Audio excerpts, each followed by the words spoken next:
Shalom, selamat pagi Bapak Ibu yang dikasihi Tuhan. Sebelum kita mendengarkan firman Tuhan, satukan hati kita berdoa.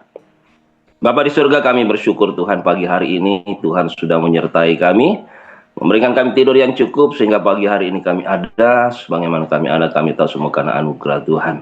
Sebelum kami mendengarkan firman Tuhan, Roh Kudus urapi setiap kami, sehingga firman yang kami dengar, kami mengerti, menjadi rema, menjadi kekuatan dalam hidup kami dan dapat melakukannya Tuhan dalam kehidupan kami hari lepas hari.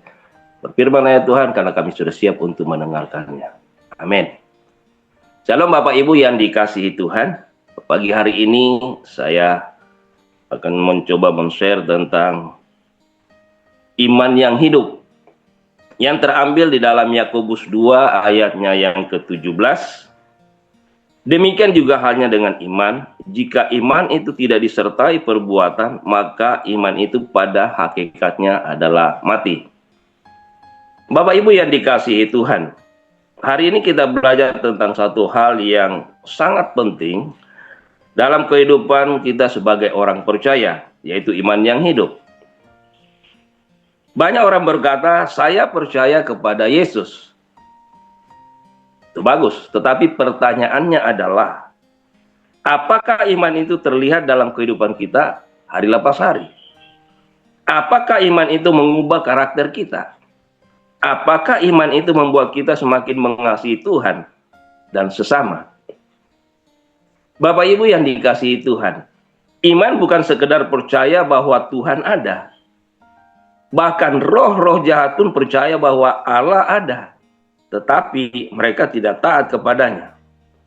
Iman yang hidup selalu menghasilkan perubahan hidup. Mari kita belajar bersama-sama mengenai firman Tuhan ini. Yang pertama, iman yang hidup percaya sepenuhnya kepada Tuhan. Ibrani 11 ayat 1 berkata, iman adalah dasar dari segala sesuatu yang kita harapkan dan bukti dari segala sesuatu yang tidak kita lihat. Iman bukan perasaan. Iman bukan optimis. Iman adalah mempercayai Tuhan sekalipun mata kita belum melihat jawabannya. Kalau kita melihat contoh-contoh di Alkitab, banyak sekali tentang pahlawan-pahlawan iman. Abraham, ya, kita tahu bagaimana kisah tentang Abraham. Musa, banyak lagi contoh-contoh yang lain. Nuh, mereka tidak berjalan berdasarkan keadaan, tetapi berdasarkan firman Tuhan. Nah, mungkin hari ini keadaan kita sulit, ekonomi sulit, kesehatan terganggu, keluarga sedang bermasalah, pelayanan mungkin terasa berat. Nah, iman yang hidup berkata, Tuhan, aku tetap percaya kepadamu. Bapak Ibu yang dikasihi Tuhan. Yang kedua, iman yang hidup dinyatakan melalui ketaatan. Yakobus 2 ayat 22, iman bekerja sama dengan perbuatan-perbuatan. Nah, ketaatan adalah bukti bahwa iman itu hidup. Contoh, Abraham rela mempersembahkan Ishak. Petrus meninggalkan jalannya untuk mengikuti Yesus. Maria menerima panggilan Tuhan meskipun berisiko. Nah, mereka taat meskipun tidak memahami semuanya. Mungkin kita pernah punya pengalaman yang sama. Tuhan panggil kita untuk melayani Tuhan, atau pergi ke sebuah tempat yang kita belum tahu persis. Itulah iman. Iman selalu melahirkan ketaatan. Seorang anak kecil berani melompat ke pelukan ayahnya karena percaya ayahnya akan menangkapnya. Demikian juga dengan kita. Iman membuat kita berani taat kepada Tuhan karena kita percaya kepada Tuhan. Bapak Ibu yang dikasihi Tuhan. Yang ketiga, iman yang hidup menghasilkan buah. Ini yang sangat penting.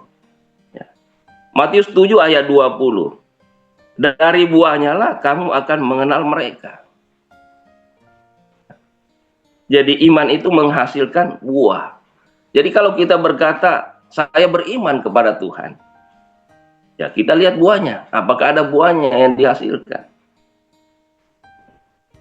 Iman yang hidup akan menghasilkan kasih, ya, kesabaran, ya, pengampunan, kerendahan hati, ya, sukacita, kesetiaan, ya, itulah buah-buah roh, damai sejahtera.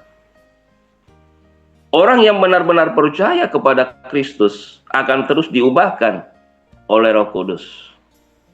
Ya, saya percaya bahwa setiap kita yang hadir pagi hari ini adalah orang-orang yang sungguh-sungguh percaya kepada Kristus. Dan itu kelihatan dari buahnya.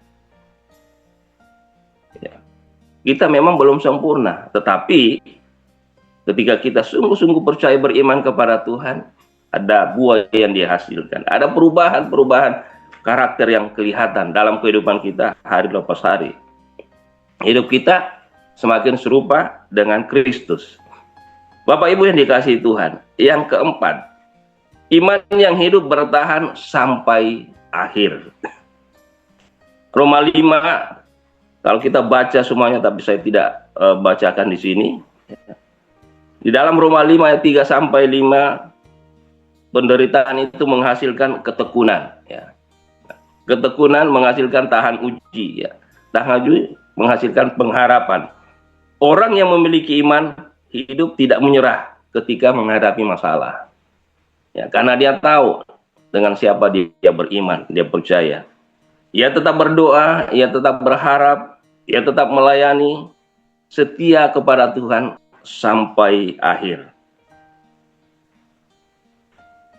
Contoh yang simpel ya, seperti emas. Emas dimurnikan melalui api. Ya, demikian juga dengan hidup kita. Kita dimurnikan lewat proses-proses kehidupan yang Tuhan izinkan terjadi dalam hidup kita. Nah, disitulah kita melihat bagaimana ketaatan kita diuji kepada Tuhan. Ketika masalah pergumulan datang dalam hidup kita, apakah kita tetap setia?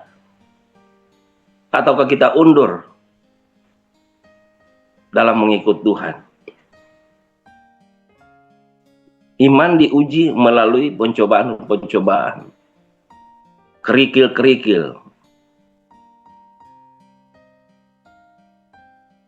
Bapak Ibu yang dikasihi Tuhan, hari ini kita belajar bahwa iman yang hidup memiliki 4 ciri. Percaya kepada Tuhan, ini yang sangat penting. Taat kepada firman-Nya, menghasilkan buah, bertahan dalam ujian-ujian yang Tuhan izinkan terjadi dalam hidup kita. Iman yang hidup bukan hanya terdengar dalam pengakuan, tetapi tampak dalam cara hidup kita setiap hari. Tuhan memanggil kita untuk menjadi orang percaya yang bukan hanya mendengar firman, melainkan juga melakukannya. Saudara, mari kita bertanya kepada diri sendiri. Apakah iman saya hanya sebatas kata-kata? Apakah hidup saya mencerminkan Kristus? Apakah saya tetap percaya dan taat saat doa saya belum dijawab? Hanya Bapak Ibu yang bisa menjawabnya. Jika ada bagian hidup yang perlu diperbaharui, datanglah kepada Tuhan. Minta agar Roh Kudus menguatkan iman kita, sehingga menjadi iman yang hidup, yang memuliakan namanya. Biarlah kita hari ini, yang hadir pagi hari ini menjadi orang-orang yang tetap beriman, tetap percaya kepada Tuhan, tetap setia sampai akhir. Karena sekali lagi bahwa bukan awal yang menentukan, tetapi akhir. Kalau kita memulainya, mengawalinya dengan baik, marilah kita mengakhirinya juga dengan baik. Seperti yang Paulus katakan bahwa aku sudah mengakhiri pertandingan yang baik, aku sudah memelihara iman. Dan ada upah, ada mahkota yang menanti. Saya percaya bahwa Tuhan memampukan setiap kita untuk kita tetap bertahan di tengah situasi yang semakin sulit ini. Goncangan-goncangan yang terjadi dalam kehidupan kita itu tidak membuat kita undur dalam mengikut Tuhan. Saya percaya bahwa kita adalah orang-orang pilihan Tuhan yang dipilih sebelum dunia dijadikan. Dan kita percaya bahwa Tuhan yang memampukan kita untuk tetap bertahan. Kita percaya juga bahwa Allah selalu ada, Roh Kudus selalu ada menuntun kita bersama-sama untuk tetap setia mengiring Tuhan sampai Dia datang kedua kali. Demikian Bapak Ibu yang saya bisa bagikan pagi hari ini. Marilah kita tetap memelihara iman. Iman itu harus terus bertumbuh sampai kita mencapai keserupaan dengan Kristus. Amin. Mari satukan hati kita berdoa. Bapa di surga, kami bersyukur Tuhan untuk pagi hari ini. Firman-Mu yang menguatkan kami bahwa kami harus terus memelihara iman. Iman kami harus terus hidup dan bertumbuh Tuhan, untuk kami semakin serupa dengan Kristus. Mampukan kami semua yang hadir di ODP pagi hari ini untuk kami tetap bertahan sampai akhir, karena bukan awal yang menentukan tetapi akhir. Biarlah kami tetap setia mengiring Engkau Tuhan sampai Engkau datang kedua kali. Terima kasih Bapa, dan di dalam nama Yesus kami sudah berdoa dan bersyukur. Amin.